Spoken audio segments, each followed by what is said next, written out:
میرا تعلق قبائلی علاقے سے تھا۔ تعلیم کی کمی اور مناسب نظام نہ ہونے کی وجہ سے یہاں کے حالات اچھے نہیں تھے۔ حالات پہلے ہی پورے سورے تھے کہ ایک دن کسی پرانی دشمنی کی وجہ سے میرے خاوند کو کسی نے گولی مار دی۔ زندگی کا سخت ترین دور شروع ہو گیا، لیکن ہمت نہیں ہاری اور اللہ پر بھروسہ رکھا۔ وقت اتنا سخت آ گیا کہ 2 وقت کی روٹی بھی مشکل ہو گئی۔ اس واقعے کے بعد ہم پشاور سے کراچی آ گئے۔ بھائی غلاب خان یہاں رکشہ چلاتا۔ قبائلی دشمنی کی وجہ سے اس نے یہی بہتر جانا کہ اپنا علاقہ چھوڑ کر دوبارہ کراچی جیسے شہر میں قسمت آزمائی جائے۔ اس کی شادی نہیں ہوئی تھی، مگر اپنی شادی کا خیال ترک کر کے اس کو اب میرے بچے پالنے کی فکر لاحق ہو گئی تھی۔ ہم تباہ حال اور خالی ہاتھ آئے تھے۔ ان دنوں مفلسی کے جال میں بری طرح جکڑے ہوئے تھے۔ غلاب خان کے ایک دوست نے اپنے کوارٹر کے ایک کمرے میں سر چھپانے کا آسرا تو دے دیا، لیکن پیٹ بھرنے کو 2 وقت کی روٹی ہر حال درکار تھی۔ اس قسم کے حالات میں پاس پڑوس سے کبھی کوئی ہماری مدد یا ملاقات کو نہ آتا۔ صد شکر کہ آتے ہی پرانے مالک نے غلاب خان کی پذیرائی کی اور رکشہ چلانے کے لیے دے دیا۔ بھائی دن بھر رکشہ چلاتا۔ مالک کو روز مقررہ روپیہ ادا کرنے کے بعد بمشکل اتنی رقم بچتی جس سے ہم 6 نفوس کی روٹی پوری ہو پاتی۔ ایک دن بھائی صبح سویرے رکشہ چلانے کو گھر سے نکلا تو واپس نہ آیا۔ بہت پریشان تھی۔ شام 7 بجے وہ ہر حال میں روز کا راشن لے کر گھر آتا تھا، تبھی ہمارا کھانا پکتا تھا۔ میں اور بچے اس کی آمد کے منتظر آنکھیں دروازے پر لگائے ہوئے تھے۔ شاید کوئی دور کی سواری مل گئی ہو، تبھی اس کو آ جانے میں دیر ہو گئی۔ ایسے ہی خیالوں سے دل کو رات تک بہلاتی رہی۔ بالآخر 3 دن بعد دستک ہوئی اور ایک اجنبی نے آ کر بتایا کہ غلاب خان کا ایکسیڈنٹ ہو گیا ہے۔ ایک تیز رفتار بس نے رکشے کو ٹکر مار دی تھی۔ رکشہ چکنا چور ہوا اور ساتھ ہی اس کا سر بھی چکنا چور ہو کر سڑک پر بکھر گیا۔ میرے بھائی کی لاش کو پوسٹ مارٹم کے لیے ہسپتال لے گئے، پھر اسے لاوارث سمجھ کر دفن کر دیا گیا۔ ہمیں تو رکشے کے مالک نے تیسرے دن اطلاع دی کہ تمہارے کنبے کو پالنے والا منو مٹی تلے دفن ہو چکا ہے۔ اس خبر کو سن کر کچھ ہوش نہ رہا تھا۔ بھائی کے جس دوست کے کوارٹر میں ہم رہ رہے تھے، جب اس کو غلاب خان کے مرنے کی اطلاع ملی تو اپنی والدہ کے ہمراہ آیا۔ اس کی ماں نے تسلی دی اور 3 روز تک میرے ساتھ رہی۔ ان لوگوں کو ہمارے حالات کا علم تھا، لہٰذا کوارٹر خالی کرنے کا نہیں کہا، بلکہ جلال خان نے یہ بھلائی کی کہ کچھ رقم اپنی ماں کے ذریعے سے مجھ کو دی اور 1 ماہ کا راشن بھی دلوا دیا۔ اس کی ماں نے تسلی دی کہ بیٹی جب تم واپس اپنے علاقے جانا چاہو بتا دینا، تم لوگوں کو میرا بیٹا ٹکٹیں لے کر بس میں سوار کر دے گا۔ کہنے کو تو ہم کراچی میں رہتے تھے، لیکن غلاب خان کے بعد بھوک و افلاس کے خوف نے کئی دنوں تک سونے نہ دیا۔ ارد گرد رہنے والوں کو علم ہو چکا تھا کہ رکشہ چلانے والا غلاب خان حادثے میں فوت ہو چکا ہے۔ پاس پڑوس سے کچھ عورتیں ہماری مدد کے لیے آتیں اور ہماری ہمدردی کے لیے پاس آنے لگیں۔ انہیں میں صابر کی گھر والی بھی تھی، جس کا گھر ہمارے کوارٹر سے چند قدم پر تھا۔ غلاب کی وفات کے بعد وہ باقاعدگی سے روز شام کو سبزی دینے آتی۔ صابر سبزی فروش تھا، دن بھر گلیوں میں گھوم کر سبزی فروخت کرتا تھا اور شام کو بچی کچی ترکاری اس کی بیوی پاس پڑوس میں دے دیتی تھی، کیونکہ اگلے دن تک یہ مال خراب ہو جاتا اور فروخت کے قابل نہ رہتا تھا۔ یہ سبزیاں کہیں سے پکانے کے قابل اور کچھ گلی سڑی بھی نکلتی تھیں، لہٰذا قابل استعمال سبزی کاٹ کر نکال لیتے، باقی کو پھینک دیتے۔ ہماری 1 وقت کی ہانڈی تیار ہو جاتی تھی۔ ایک دن صابر کی بیوی سبزی دینے آئی تو بولی، زرینہ بہن، تمہارا لڑکا گھر پر رہتا ہے، تم اس کو صابر کے ہمراہ کر دو، یہ صبح اس کے تھیلے کے ساتھ چلے گا، آواز لگاتا جائے گا اور سبزی فروخت کرنے میں اس کی مدد کرے گا۔ شام کو کچھ رقم لے کر گھر لوٹے گا تو تیرا کچھ بھلا ہو جائے گا۔ میری بات قبول ہو تو کل صبح اس کو ہمارے پاس بھیج دینا۔ میں نے چند لمحے سوچا، مجھے لگا کہ یہ غیب سے ہمارے لیے روزی کا سبب پیدا ہو رہا ہے۔ ٹھیک ہے بہن، شیر گل صبح آپ کے گھر آ جائے گا۔ اگلے روز میں نے شیر گل کو کچھ باتیں سمجھائیں اور قہوے ڈبل روٹی سے ناشتہ کرا کر سبزی فروش کے گھر بھیج دیا۔ جو بات میں نے اس کو سمجھائی تھی یہ تھی کہ بیٹا دیانت داری سے کام کرنا اور کبھی چوری سے یا غلط طریقے سے 1 پیسہ بھی کمانے کی کوشش نہ کرنا۔ انشاءاللہ ہمارے لیے عزت سے 2 وقت کی روٹی کے لیے سبیل نکل آئے گی۔ 2 ماہ شیر گل صابر سبزی والے کے ساتھ ٹھیلے کے ہمراہ جاتا رہا۔ شام کو سبزی اور کچھ روپے بھی وہ دے دیتا، جس سے زندگی کی کوئی نہ کوئی ضرورت پوری ہو جاتی تھی۔ تیسرے ماہ اس نیک دل شخص نے ایک ٹھیلے لے کر اور سبزی اس پر ڈال کر دی اور کہا، اب تمہیں معلوم ہو گیا کہ ٹھیلا کیسے چلاتے ہیں اور کیسے مال بیچتے ہیں۔ تم الگ سے ٹھیلا چلاؤ گے، شام کو مجھے دن بھر کا حساب دے دیا کرو گے اور منافع ہم آدھا کر لیا کریں گے۔ اس طرح شیر گل نے پہلی بار محنت مزدوری کی، پرمشقت دنیا میں قدم رکھا۔ صابر کو منافع میں سے حصہ دے کر اتنا روپیہ بچ جاتا تھا کہ ہمارے گھر کا گزارا چل پڑا۔ سبزی بھی مفت میں مل جاتی تھی۔ یہ قلیل آمدنی ہمارے لیے بڑے سرمایے سے کم نہیں تھی۔ زیادہ عیش و آرام کے خواب ہماری آنکھوں کی زینت نہ تھے۔ 2 وقت کی روٹی ایسی ضرورت تھی جس کے بغیر جینا ممکن نہ تھا۔ اس کا انتظام میرے رازق نے کر دیا تھا۔ اب فکر تھی رہائش کی، کرایہ نہ دے سکتے تھے۔ جلال خان کا دیا گھر بھی عارضی ٹھکانہ تھا، اگر وہ گھر خالی کرنے کو کہہ دیتا تو کہاں جاتے؟ اسی فکر میں گھلتی جاتی تھی۔ یہ محلہ اب دیکھا بھلا تھا، تھوڑی بہت واقفیت بھی ہو گئی تھی۔ شیر گل جن گلیوں میں پھیری لگاتا، قریب ہی وہاں کوٹھیوں کا سلسلہ تھا جہاں کے مکین اسے سبزی خرید لیتے تھے۔ وہ ایک درخت کے نیچے ٹھیلے لیے آواز لگاتا رہتا، قریب کے جو لوگ تھے وہ آ جاتے اور خرید جاتے۔ اس کی روزانہ اچھی بکری ہو جاتی۔ ایک دن جب کہ وہ درخت تلے ٹھیلا لیے کھڑا تھا، ایک گاڑی وہاں آ کر رک گئی۔ ایک عورت کار سے اتر کر اس کے ٹھیلے کے پاس آ گئی، کچھ سبزی خریدی اور پیسے دے کر گاڑی میں جا بیٹھی۔ یہ ادھر رکھ دو، اس نے پچھلی سیٹ کی طرف اشارہ کیا۔ شیر گل نے سبزی کا شاپر گاڑی میں رکھا تو عورت نے کار سٹارٹ کر دی اور اپنی منزل کی طرف روانہ ہو گئی۔ شام کا وقت تھا، تھوڑی سی سبزی رہ گئی تھی۔ میرا بیٹا گھر کی طرف چلنے کو تھا کہ اس کی نظر پرس پر پڑ گئی۔ پریشان ہو گیا۔ کار والی خاتون پیسے ادا کرنے کے بعد پرس اس کے ٹھیلے پر رکھ کر بھول گئی تھی۔ شیر گل نے گھر لوٹنے کا ارادہ ترک کر دیا۔ اسے یقین تھا کہ کچھ آگے جا کے عورت کو اپنا پرس یاد آ جائے گا تو وہ ضرور واپس پلٹے گی۔ اگر اس کو درخت کے نیچے موجود نہ پایا تو پریشان ہو جائے گی۔ مغرب سے رات ہو گئی۔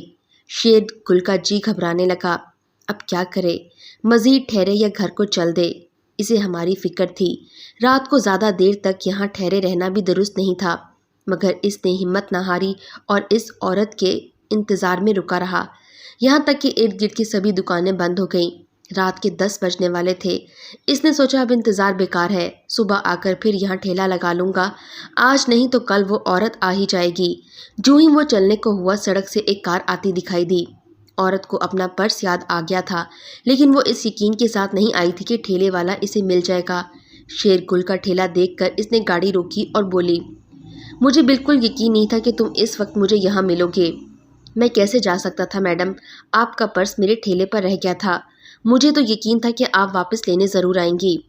آپ ہی کا انتظار کر رہا تھا، یہ لیجئے اپنی امانت۔ عورت حیرت سے اسے دیکھنے لگی۔ اس نے جلدی سے پرس کھول کر دیکھا، پھر کار میں بیٹھے شخص کو آواز دی، ادھر آؤ احسان، دیکھو یہ ہے وہ لڑکا جس کو ہم ڈھونڈ رہے تھے۔ دونوں نے نوٹوں کی گنتی کی، تمام چیزیں دیکھیں، سب کچھ جوں کا توں موجود تھا۔ یہ غریب لڑکا کس قدر ایماندار ہے مجھے یقین نہیں آ رہا تھا۔ اس نے شیر گل کی پھٹی آستینوں اور میلے کچلے لباس پر نظر ڈالی۔ تمہیں خبر ہے اس میں کتنی نقدی اور زیور تھا؟ میں نے اسے کھول کر نہیں دیکھا، ٹھیلے کے نیچے رکھی بوری میں چھپا دیا کہ کہیں کوئی اور نہ دیکھ لے۔ رات کا وقت ہے، یہ علاقہ بھی محفوظ نہیں ہے۔ میں بہت ڈر رہا تھا جی، اگر ہم ابھی نہ آتے۔ میں کل یہاں آ کر آپ کا انتظار کرتا۔ اچھا، تم سبزی کیوں بیچتے ہو؟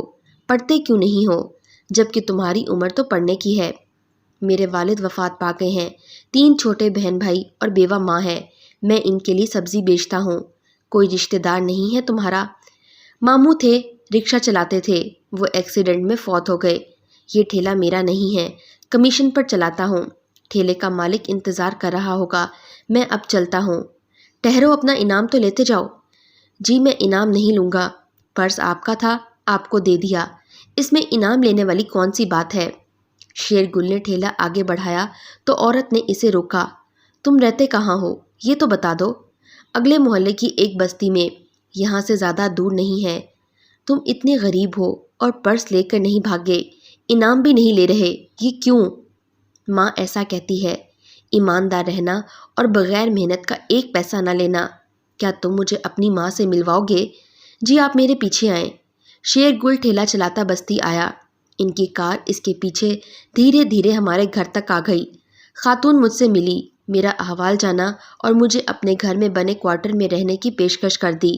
اس نے کہا کہ تم کسی کی عنایت سے اس جگہ پر سر چھپائے ہو اور بچوں کا ساتھ ہے، وہ ضرور کسی دن اپنا مکان تم سے خالی کرنے کو کہے گا، تب کہاں جاؤ گی؟ میرے گھر کا کام سنبھال لو، مجھے تمہاری جیسی ایماندار عورت کی ضرورت ہے، میں تمہارے بچوں کو اسکول داخل کروا دوں گی، تم کو اچھی تنخواہ ملے گی اور رہنے کا ٹھکانہ بھی۔ ٹھیک ہے بی بی، کل جلال بھائی کی والدہ کو بلا کر بات کرتی ہوں، آپ کو میرا بیٹا شیر گل بتا دے گا۔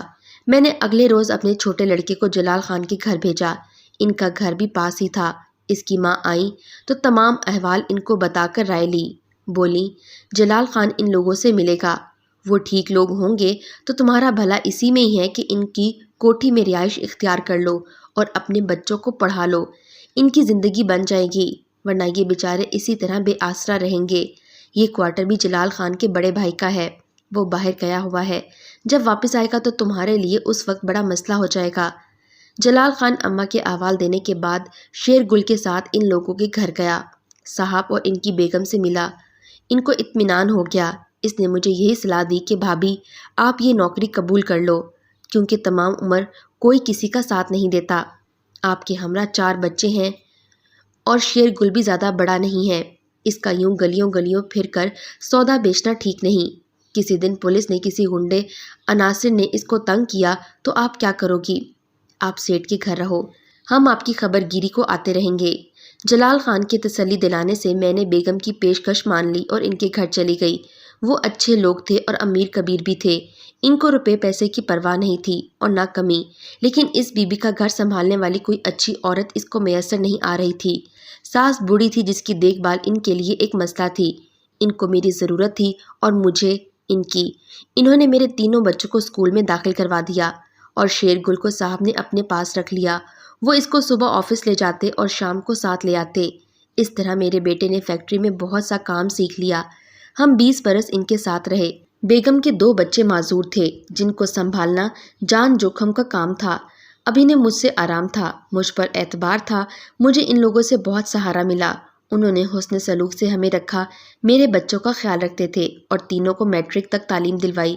افسوس کہ شیر گل نہ پڑھ سکا، لیکن وہ دفتر کا کام اتنا سیکھ گیا کہ صاحب نے سارا کام اس کو سونپ دیا۔ اس کے لیے گھر پر استاد کا بھی انتظام کر دیا جس نے اس کو پڑھنا لکھنا سکھایا۔ اللہ تعالیٰ ہر انسان کو سبھی کچھ نہیں دیتا، بعض کو دولت سے نوازتا ہے تو وہ اولاد سے محروم کر دیتے ہیں۔ صاحب کو اللہ نے ایک بیٹا اور ایک بیٹی سے نوازا تھا، مگر دونوں ذہنی معذور پیدا ہوئے۔